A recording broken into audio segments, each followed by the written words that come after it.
वो पम्मी बराड़ किसी ने आज तक पाया ही नहीं। कई लोगों ने पूछा भी है भाई म्यूजिक करवाना इस बंदे पे। मैं कहा भाई तो ये एल्बम कर दे, मर गया था।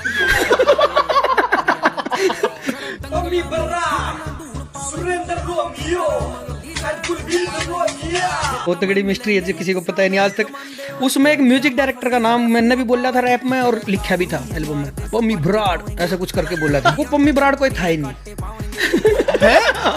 वो सुरेंद्र रोमियो जी ने ही म्यूजिक करा था। हाँ। और मैंने नु कहा था जी आप नया डिलीवर करने जा रहे हैं कुछ। हाँ। अगर नू लिख दिया ना भाई सुरेंद्र रोमियो म्यूजिक तो ये तो सुनते ही आ रहे लोग। हाँ। कुछ नया ऐड कर दें तड़का, दो कान नू लगा बाहर तक कोई बड़ा काम करवा के जाए।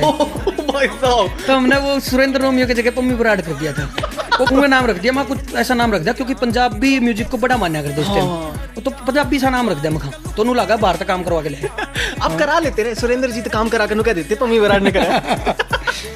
उसमें पम्मी बराड़ फेक था।